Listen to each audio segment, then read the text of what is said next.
أعوذ بالله السميع العليم من الشيطان اللعين الرجيم بفضل الله بسم الله الرحمن الرحيم الحمد لله رب العالمين الحمد لله والحمد حقه كما يستحقه حمدا كثيرا الحمد لله الذي هدانا لهذا وما كنا لنهتدي لولا أن هدانا الله اللهم لعن أول ظالم ظلم حق محمد وآل محمد وآخر تابع له على ذلك اللهم لعن العصابة التي جاهدت الحسين وشايعت وبايعت وتابعت على قتله اللهم لعنهم جميعا ثم الصلاة والسلام على خير خلق الله أجمعين محمد اللهم صل على محمد وعلى أهل بيته الطيبين الطاهرين واللعنة الدائمة على أعدائهم أجمعين إلى قيام يوم الدين. Of the most misunderstood things when it comes to a subject is the subject of shaja'a or courage or bravery. Many a time you will hear someone use this word for many things where it is not applicable, where you could not say that this thing is the action of a shuja' or a person that is brave or courageous. If you look from a dictionary perspective, generally they'll say shuja'a or shaja'a is when someone has jara'a, is undaunting, someone has bravery, someone's courageous, someone's valiant, someone has determination. That's the dictionary meaning of it. Sometimes you hear that someone's brave for some things. I don't know if you remember 6 or 7 years ago, maybe even longer, there was that young girl that had a fake bomb collar. Madeline, or name I think was Maddie Pulver. She had a fake bomb collar around her neck. Someone had come in, done a home invasion, but they didn't call her Madeline Pulver. They kept calling her Brave Maddie. Why? Because someone came in and put a fake collar. You know, imagine what you would call someone that was taken prisoner by Daesh or something. What would they be? If that's brave, I wonder what that person would be. Or if you ever see one of the people that come out the closet, you know, one of the sodomites that comes out and announces what they do, people tend to say they're brave. And I say, how are they brave when it's the hip thing to do today? Today it's the in thing to do is for you to announce that you are a member of the Alphabet Club. You come out and announce it and everyone will accept you. In fact, you can get any job you want these days and everything works out. So there's no bravery in this. If you want bravery, go and fight in the front line and stand for what you believe. In the end, many people that are reckless in nature are also called brave. You know, sometimes you'll see someone speeding on the freeway and they're doing over 200 kilometers an hour. Some people say, oh, look at this guy. How gutsy is he? How brave? He's not brave. He's reckless. He's foolhardy. He's someone that throws caution to the wind. It's not someone that has a calculated way of acting. So what is the difference between what bravery is and what recklessness is, or being bold and rash? What is the difference between having the courage, because we call shaja'a, because the other one's not called shaja'a, we call it tahawwur. The other one where you are bold, it's not called courage or bravery. Al-Imam Al-Hasan ibn Ali Al-Askari, salawatullahi wa salamu alayhi, the father of our Imam, Sahib al-Amr, says in a narration where he talks about the limitations and where things are exceeded. He says, لِلشَّجَاعَةِ مِقْدَارًا فإن زاد عليه فهو تهور. That he says that courage or bravery has its limitations, and everything in what it is limited. For example, we say that generosity has its limit. If it's excessive, it becomes extravagance. You become wasteful. It's likewise here. When you overdo it, then you are no longer considered brave. You ever see those videos where people jump from rocks into water or do all these dangerous things? This isn't called bravery. Or if you watch those people that surf those gigantic waves, this isn't bravery. This is tahawwur. This is being reckless. Where you see a lot of these people, a lot of these clowns that have their own video shows where they actually do stuff and just so people can follow them. And this isn't brave. This is what we call tahawwur. We call reckless.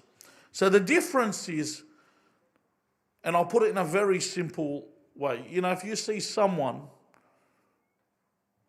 that stands up for what is right when it's the right time to stand up, this is bravery. When someone just stands up for anything all the time, this is tahawwur. So it's measured when it happens. There is a time when you have to actually get up. Okay. What is the virtue of bravery? Al-Imam Amir al-Mu'mineen Ali ibn Abi Talib alayhi salam says, "Ash-shaja'atu 'izzun hadir." That bravery is basically might or honor at hand. It's there. That if I'm brave, it's instant. It's like instantaneous might, or instantaneous recognition, or instantaneous honor, or instantaneous dignity. This is bravery. Bravery is of the most required aspects in our life, in anything you want. You need bravery to take chances in life. You need bravery for business decisions. You need bravery for a lot of decisions. To get married, you need bravery. You need this bravery in any time you take the plunge into anything. In fact, for leadership, bravery is required. What good is a leader that has no bravery? Take a look at historically. If a leader led an army into battle, what would happen? If the leader stood firm, the army would stand firm. If the leader tucked-tailed and ran, the army would run. And nothing is worse than a leader that flees the battle. Nothing is worse than this.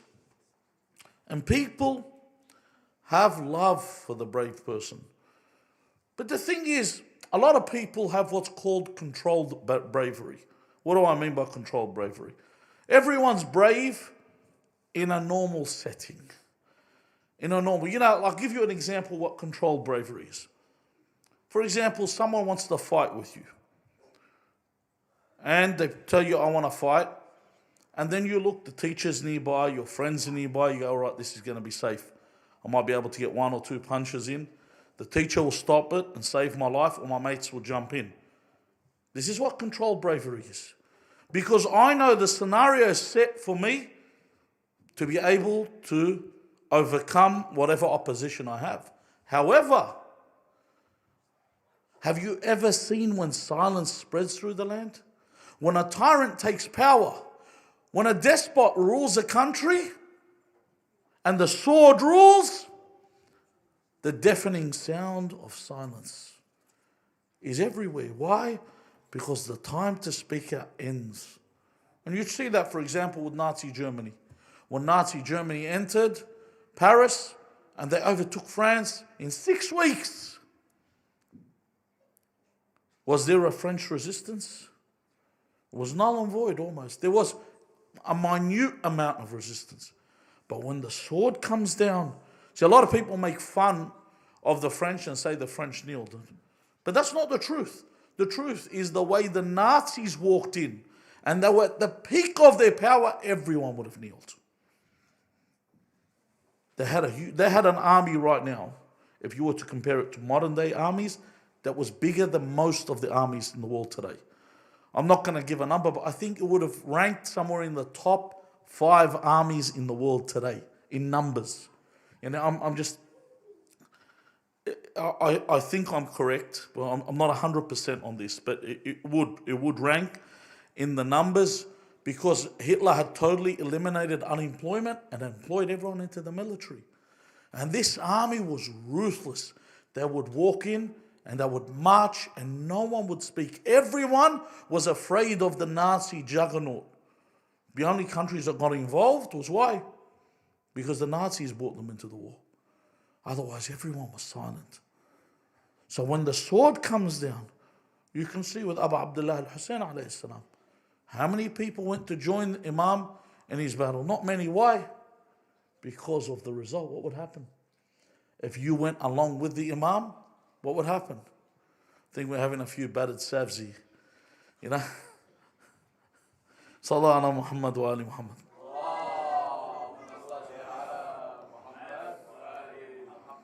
All right. Even if you look at heroes in movies, you know, the heroes that are used in movies, you see their bravery in the movie because they know that the opposition that's against them is the antagonist in the movie is not someone that's going to fight back in reality. Because it's a movie and it's being filmed. It's in a controlled environment. A real hero is brave in every aspect.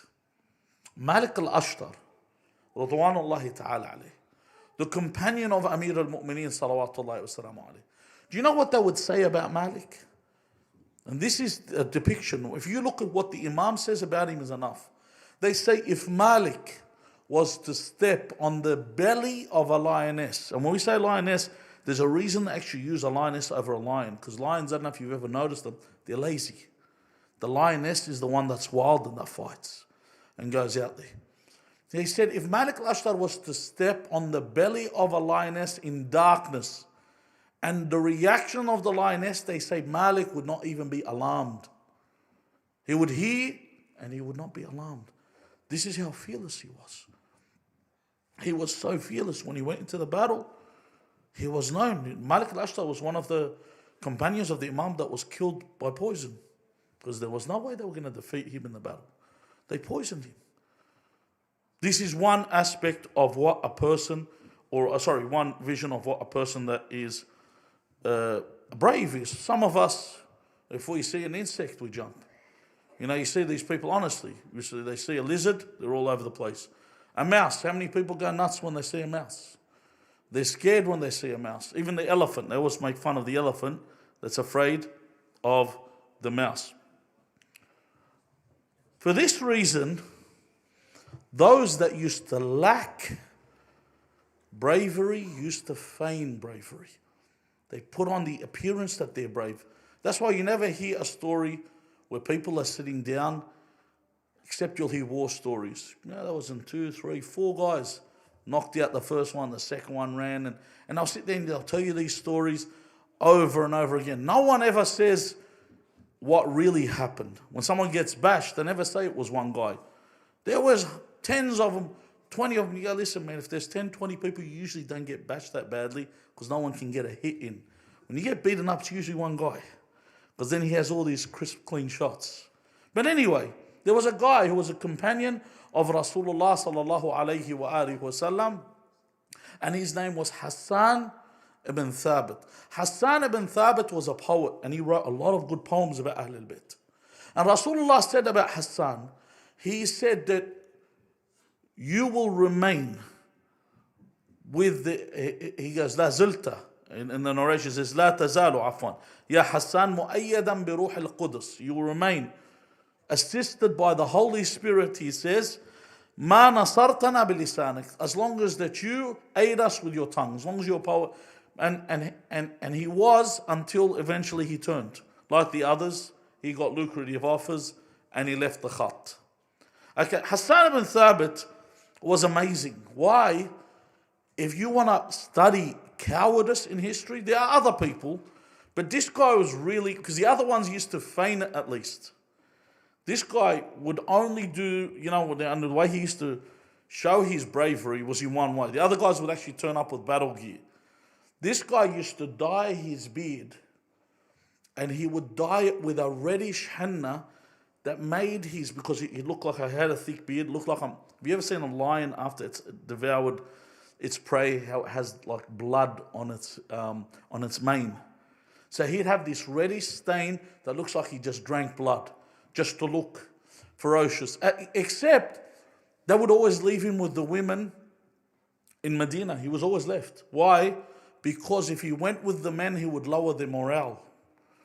That's how bad he was. So one of the narrations says that they were in a fort, and this was during the Battle of Khaybar, and the women were there. He was the only one there with the women. So one of the guards of the Jews of Khaybar was marching around, and no men were around. They were in the trenches preparing. So Safiya, the daughter of Abdul Muttalib, the auntie of the Rasulullah, so imagine she's the daughter of Abdul Muttalib. She says, this soldier will uncover us, O Hassan. Go deal with him. Hassan said, Ya bint Abdul Muttalib, you know who I am. I'm not one of these people. So she grabs a pole, she goes and attacks the soldier and kills him. And then when she returns, she says, oh Hassan, I was saying to my son, I asked him, what's this thing, when they're playing a game and they kill somebody? What does everyone do? They all run to get the loot. Then they fight over it. Oh, you took this, I was supposed to take this, and you took this potion or this shield, and they have a war over it. So once someone's killed, there's loot, there's the booty. So she said, oh Hassan, go get the loot. At least like the guy's dead, go get the loot. And he said, I have no need for anyone's loot. Even then he wouldn't get up. He's safe where he is. This is the type of characteristic of a coward. And people look at this and they laugh at them. They look at this and they find such people to be petty. Bravery is it's something that's akin to every other good quality. If you want to look, so sometimes our understanding of bravery is so wrong. The commander of the faithful, Amir al-Mu'mineen, when he speaks about who is the bravest of all people, who has the most courage, Amir al-Mu'mineen Ali ibn Abi Talib alayhi salam says, أَشْجَعُ النَّاسِ أَسْخَاهُمْ. He said the most courageous or the bravest of people is the one that is what? The most generous. Why? Why would Amir al-Mu'mineen say the most generous? Because to give you need bravery. People that give in the way of God need bravery. Why? Because people don't give because they're afraid they'll lose money. They look at their bank account, look, there's 50 grand in there. If I give $100, I'm going to have $49,900. That's how they actually think. They don't want to pay. So you need this courage to give. You need courage to give. In fact, why does he mention this? You might think to yourself, hold on, but isn't fighting in the way of God more difficult? Look at the verse in the Quran. إِنَّ اللَّهَ اشْتَرَى مِنَ الْمُؤْمِنِينَ. Allah made a transaction with the believers. What did he purchase of them? أَنفُسَهُمْ. Does he say or أَمْوَالَهُم first? Why does he say أَمْوَالَهُم? إِنَّ اللَّهَ اشْتَرَى مِنَ الْمُؤْمِنِينَ what? أَمْوَالَهُم.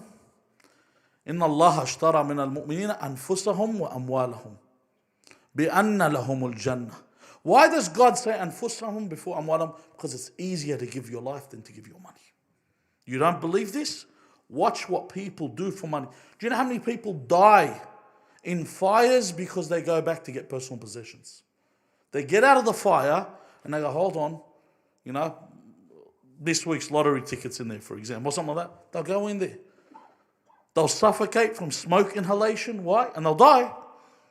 Because there's money in there. There's treasures, there's value, and they'll kill themselves for their money. So the person that has bravery is the one that does what? Gives his wealth in the way of God. But what is it that spoils bravery or courage? Amir al-Mu'mineen says, آفة الشجاعة إضاعة الحازم, which means the bane, when we say the bane of something, is something that ruins it or something that spoils it. If you say afatul, if you want to say the bane of generosity is man. You know what man means? Tarbih jamil. You know, when you do give someone something and you keep reminding them that you did it for them, that kills the generosity. The bane of courage is when someone is not judicious, which means what? They're not reasonable. They're not sensible. They don't know when bravery applies. Because it's not always standing up. Sometimes you let things go. If you notice when I always tell people, when someone knows how to fight, and they really know how to fight, they don't fight anymore. Because they know how to fight. They don't need. So they'll see someone, they'll let it go and they'll keep walking. Because they know what they can do. But then when someone doesn't know how to fight, they'll always staunch everyone they see. They'll stand up to them. What are you looking at? You want to have a go, mate? And then when the other guy says yes, and he finds he has a dancing partner, then he'll back down. This is what happens.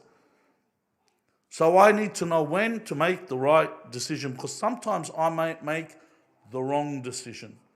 I might pick the wrong person or pick the wrong problem and end up in a dilemma that I can't get myself out of. Hello, when we look at courage, obviously the most prevalent personality that comes into our mind is Ali ibn Abi Talib. Salawatullahi wa salam alayhi, sallu ala Muhammad wa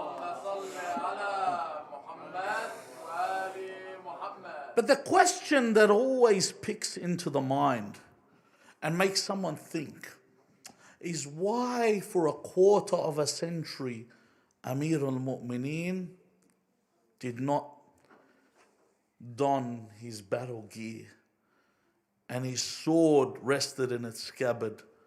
For a quarter of a century he didn't fight. Why? Why didn't he take stance? See, before we go down this road, people will question, all right, where is his courage? You've heard this many times. For example, from the other schools of thought, they say, why didn't Amir al-Mu'mineen take his haqq of Abu Bakr when it was usurped? Don't they say that? Or even from the people that say they follow Ahl al-Bayt, they say, where was Amir al-Mu'mineen's courage when his house was attacked? Don't they say that? They all say this. Why? Because they understand something from their own perspective. What do they say? The first one says, listen, if someone attacked my house and tried to set fire to my house, I'll come out fighting. That's what they say. It's like this guy once told me, he said, I was in jail once.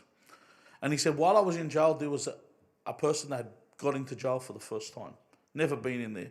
And he said, this guy was still gangster mode. Not realizing in jail, you're no longer the gangster you think you are. He said, so he was standing around in the cell. He said he was moving, you know, like when they got a bull inside one of those cages, he's moving, he's pacing himself. And he said, then they came to get, he said they were getting something from inside the cell or wanted to walk in. And he said, whoever comes in here, I'm going to smash them, I'm going to do this, I'm going to do that. He said, so I turned around and I said, listen, don't talk like that. Just sit down and let them come in and do. And they tried to talk calmly and he wouldn't listen. And so they left. And he said, see, he goes, that's how you do it. You stand up. And he said, I looked at him and said, you don't know what we are about to cop now. He said, so I got up on the wall. He said, I put my hands behind my head and I just waited for what was to happen. He goes, in came these guys with riot gear and they walked in and he goes, and they were belting him. He goes, all I was afraid was a loose baton hitting me. That's all because this foolhardy person thought this is the time to stand up. This is what happens. There's times where you sit down because it isn't the time for you to rise. So these people sit there, I would do this, I would do that, I would do this, I would do that. There is a time and a place for everything. How do I prove this? Think of Musa ibn Imran. Musa ibn Imran killed a man with what? What did he do? How many punches? One punch, not knockout, one punch, kill.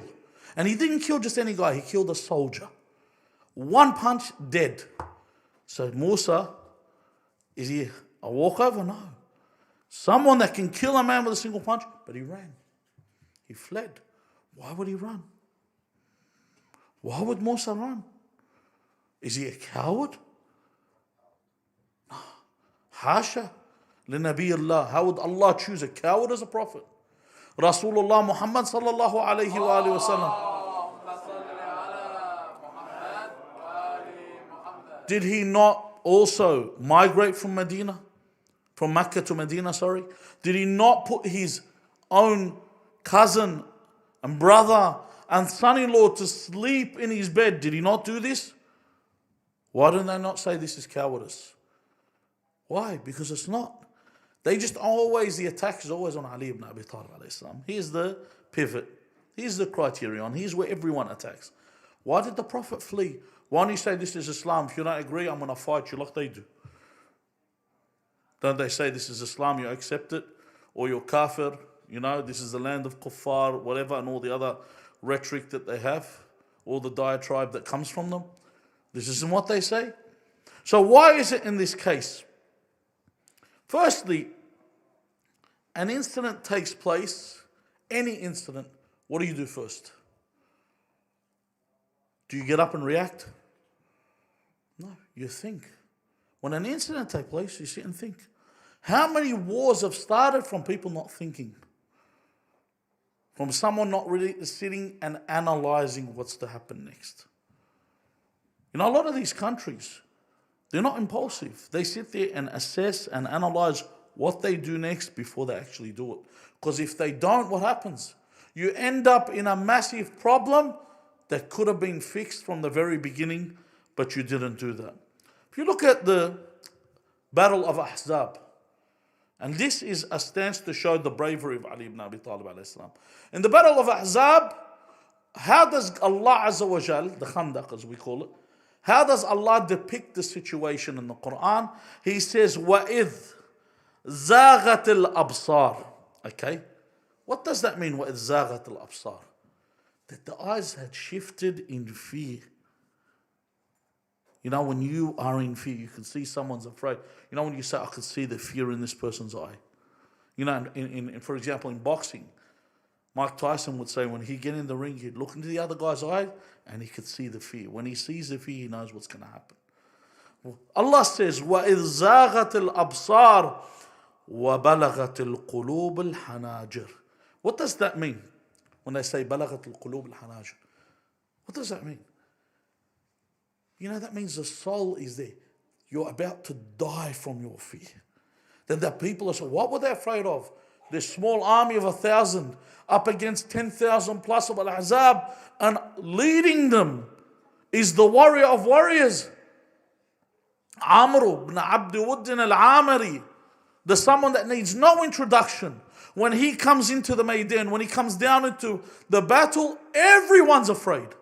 Historically, you read it, Shia, Sunnah, whoever narrates it, they will tell you that when this man came down, in fact, I read in Umar al-Faruq, Umar the Great, where he writes, this is called Umar the Great. Do you know what he writes? He says Amru was the equivalent to 500 horsemen. Each horseman's equivalent to 5 foot soldiers. So this man was equivalent to 2,500 men. That's who he was. So these people were afraid. Why? This man, imagine, this man turns up and he knows there's only one result. And he actually says, come one after the other, I'll send you to paradise. You're martyrs, you believe in Shahada, come. Come to me and I'll send you one after the other to your God. And he says it with confidence because there's no one that's going to match him. Or so he thinks. Then he says, in the Quran, Allah Azza wa Jal says, وَتَظُنُّونَ بِاللَّهِ الظُّنُونَ وَتَظُنُّونَ بِاللَّهِ الظُّنُونَ. That you have made your assumptions in God. Like, you know, oh, we're gone this time. We got no chance. This time we think, that's how they're thinking. So then the Prophet sees the people and calls them. What is the response? You know when someone says, like, you know, if you've seen in a football game, penalty shootout, you're calling who's going to take the penalties. Everyone's like, you know, it's a penalty shootout. And they're all worried about who's going to take the penalty. It's a penalty shootout. It's not going to change anything. You missed out, you know, next year, good luck. But this is life and death. Who are you going to call out? Who's going to stand up? This is the first time this statement was ever made. You know the statement when you see the companions, when they talk to the Imams, what do they say? What do they say when the Imam speaks to them, the righteous companions? They say, جُعِلْتُ فِدَاكَ. The first one to say this was Amir al-Mu'mineen Ali ibn Abi Talib salawatullahi wa salamu alayh, when he said to Rasulullah, جُعِلْتُ فِدَاكَ يا Rasulullah.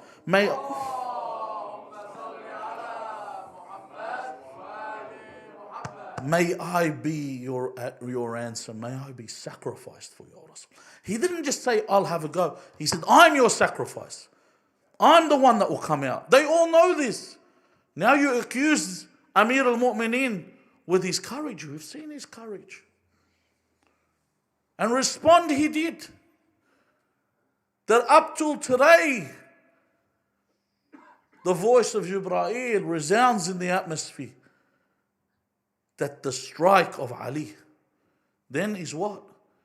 Is greater than all, just that one strike, is greater than all the actions of the ins and the jinn, the thaqalain. Greater than them. Adam, all the good deeds, from Adam to the day of judgment, not just to now. If you add up all the good deeds, that one strike of the sword is greater than all of them. Why? Because if it wasn't for that, Rasulullah said, all of faith has risen against all of disbelief. In other words, Amir al-Mu'mineen was killed in that moment, religion is gone. That's the importance of the stance. That's the bravery. So why did he put away his battle key? Why? Because there's something people don't understand when they think of bravery. Bravery to them is standing up. We're Arabs, most of us anyway. We're hot-blooded. If you look at the Arab people and the people all around us, anyone that's in a war-torn country, if you look at basically, before you get to the Asians, you go to the Persians, they're half calm, half hot-blooded. Arabs centralized because a lot of war hot-blooded. You go out to Eastern Europe, they're hot-blooded. Anywhere where there's a lot of war, there's a lot of people that are hot-blooded. It's easier for them to hit. It's easier for them to pull out the car and get down, let's have a go. It's easier, isn't it? The more difficult thing is to do what? Let it go. Be patient. So Amir al-Mu'mineen Ali ibn Abi Talib alayhi salam mentions, when he says, وَلَقَدْ تَقَمَّسَهَا Fulan, or another narration, it says Ibn Abi Quhafa, another narration, it says Akhutayn. It says that when Abu Bakr usurped the caliphate of me, he said, I sat there and I did what?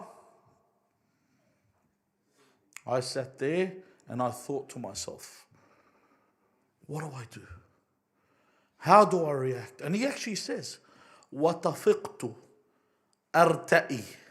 So he says, I began to think, بَيْنَ أَنْ أَصُولَ بِيَدٍ جَذَّاءٍ أو أصبر على تخية عمياء. You know Ali ibn Abi Talib, he said, should I get up and fight an assault, go for it, or should I be patient to endure a darkness, not just any darkness, a darkness of tribulation? Which one should I do? And which one's easier for Ali ibn Abi Talib? The one that stood to Amr, the one that stood to Harith and Marhab, the one that never stood down, the one that stood up. Did you know it was an honor? Did you know, would someone ever tell you they ran away from a fight? Do you know people would actually be honored to say, I ran away from Ali ibn Abi Talib. I got away from him. It was an honor for them to have escaped this instant death. It was easier for him to fight or endure. He says, فَرَأَيْتُ أَنَّ الصَّبْرَ عَلَى هَاتَانِ أَحْجَى فَصَبَرْتُ. He says, what I found was, ahja means what? It was wiser. This is what we're talking about. This is being sensible. He says it was wiser for me to be patient. So I was patient. And this is where we do not understand what bravery is and courage is. Allama al-Amini says, I did not know the bravery of Ali ibn Abi Talib in Badr or Uhud or Hunayn, he says, I knew his bravery the day they attacked his house.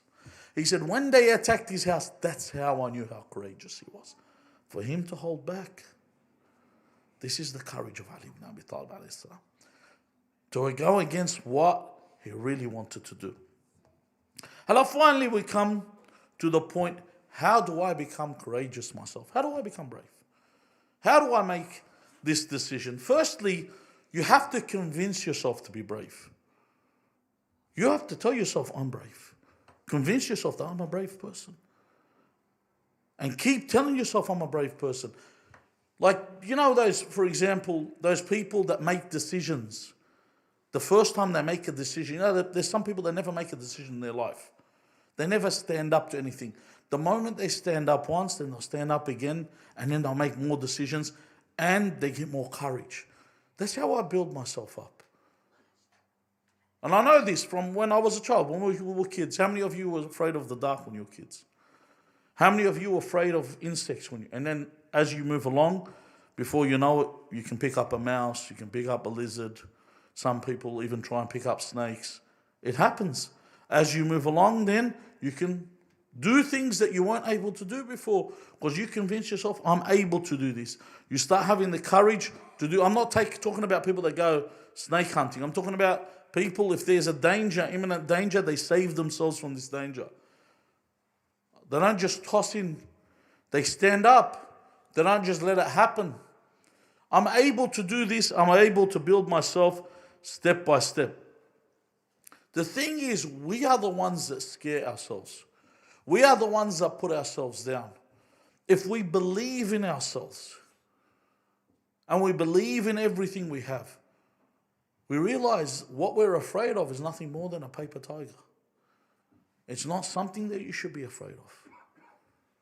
It's something where you stand up, you can realize things, and things are achievable, even things that you did not think that could be achieved.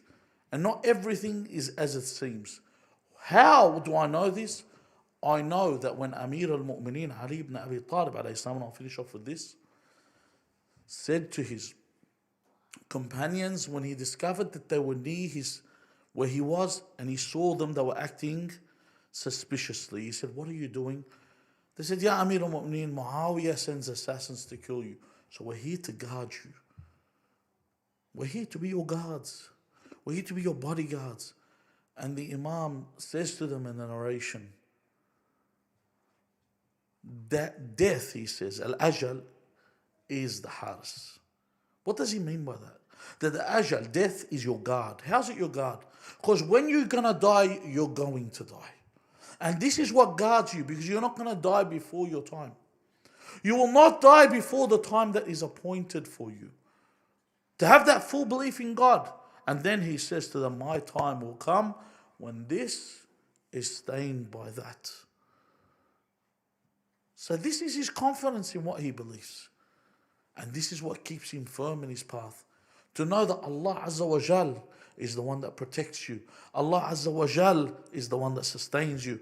Allah Azza wa Jal is the one that has given you life, is the one that will take away your life from you.